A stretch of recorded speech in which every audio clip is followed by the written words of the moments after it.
Olá, boa tarde a todos. Meu nome é Guilherme Souza Pereira, sou graduando de Educação Física pela Universidade Federal de Santa Catarina e membro do NUPEDEF, Núcleo de Pesquisa e Desenvolvimento do Futebol e do Futsal, e vou apresentar o meu resumo para o nono Soccer Experience, intitulado A influência do placar momentâneo no recebimento de cartões punitivos em jogadores de futebol do Campeonato Brasileiro de Série A. Este resumo foi feito por mim e meus colegas de núcleo e pelos professores Juliano Fernandes da Silva e Anderson Santiago Teixeira. O roteiro da apresentação será composto pela introdução, objetivo, método, resultados e considerações finais. A introdução traga uma breve contextualização histórica com o árbitro inglês Kenneth George Aston. Ele foi pioneiro em alguns aspectos do jogo e da arbitragem, sendo um deles a padronização do uniforme e outro a utilização de cores nas bandeiras dos assistentes. E por fim, um terceiro que influencia o nosso estudo foi num jogo entre Inglaterra e Argentina, na Copa do Mundo de 1966, que o árbitro observou a confusão dos jogadores, a briga entre os atletas e teve a ideia de utilizar algum instrumento para sinalizar advertências através de cores, que são os cartões como conhecemos hoje, e foi utilizado pela primeira vez na Copa de 1970. E essa influência do contexto do jogo na aplicação de cartões, as variáveis situacionais, temos na literatura o local da partida, o ranking final, os minutos jogados e a posição dos jogadores. E qual outra variável situacional pode influenciar nessa aplicação dos cartões? Para isso, o objetivo do estudo foi analisar a influência do placar momentâneo da partida no recebimento de cartões punitivos em jogadores de futebol durante as temporadas de 2018, 2019 e 2020-21 do Campeonato Brasileiro Série A. Método: um total de 1.140 jogos analisados dessas três temporadas e foi utilizado as súmulas disponibilizadas no site da Confederação Brasileira de Futebol. Então, para todos os jogos durante essas três temporadas, foram observadas as súmulas, que continha o minuto e o tempo que aconteceu os gols, e o minuto e o tempo que ocorreram a aplicação dos cartões amarelos e cartões vermelhos. Após fazer toda essa análise, os dados foram tabulados no Microsoft Excel, e aqui eu trago um exemplo de como foi distribuído. Uma parte, a rodada, o número do jogo e o tempo e acréscimo dessa partida, o time de casa e o visitante, e o tempo em que o gol aconteceu. Então, 135 significa que foi no primeiro tempo, aos 35 minutos. Isso é importante para a gente saber quando é aplicado um cartão, nesse exemplo, o primeiro cartão amarelo, temos o tempo que esse cartão foi aplicado, e a partir disso, observando o minuto do gol, podemos colocar se o atleta estava na equipe perdendo, empatando ou ganhando.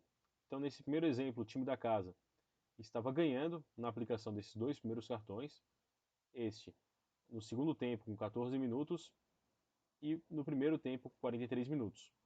Já esse cartão, o atleta recebeu no primeiro tempo aos 15 minutos, na qual a equipe não tinha feito o gol ainda, então o placar estava empatado.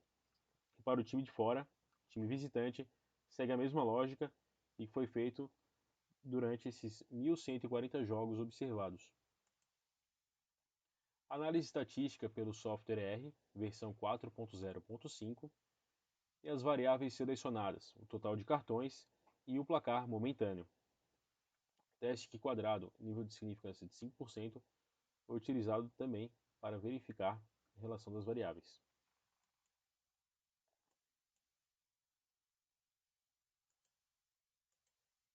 Os resultados do estudo. Na tabela 1, a distribuição de frequência dos cartões aplicados relacionados ao resultado momentâneo. E as flechas mostram nas colunas o resultado momentâneo, o número de cartões, a porcentagem que condiz com esse número e o p-valor. O total de cartões foi de 5.490. Quando a equipe estava perdendo, foi 1.563 cartões aplicados, correspondendo a 28,47%. No placar, ganhando, 1.571 cartões, 28,62%.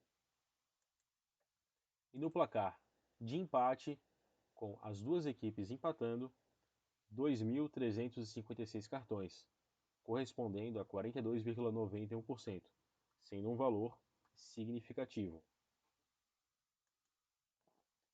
As considerações finais. Os resultados mostram que os cartões são mais frequentes quando o placar momentâneo do jogo está empatado. Pode ser explicado pelo jogo passar a maior parte do tempo com o placar em igualdade. Então vamos supor que uma partida termine por 2-1. Isso não significa que o gol foi marcado no primeiro minuto e que a partida ficou com uma equipe ganhando e outra perdendo pela maior parte do tempo possível. Podemos trazer esse exemplo para que a partida termine o primeiro tempo com o placar de 0-0. No início do segundo tempo tem um gol e logo o empate, e lá no final do jogo uma equipe desempate a partida. Então temos que o placar de 1-1 e 0-0, ou seja, empatando, foi predominantemente maior do que alguma equipe vencendo e outra perdendo durante a partida. E o estudo de Ventura 2020, ele traz que a condição empatando levou os jogadores a percorrerem maiores distâncias em quase todas as intensidades, quando comparada à condição ganhando.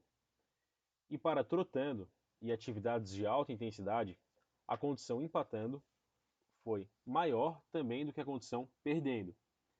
Trazendo para a aplicação prática, a gente pode trazer situações que essa alta intensidade ela busca a mudança no placar, então busca pela vitória, podendo ocasionar contra-ataques, ações de choques em alta velocidade, ações de conflitos, discussões e maiores marcações de falta, assim, consequentemente, trazendo maior número de cartões aplicados quando o placar está empatado.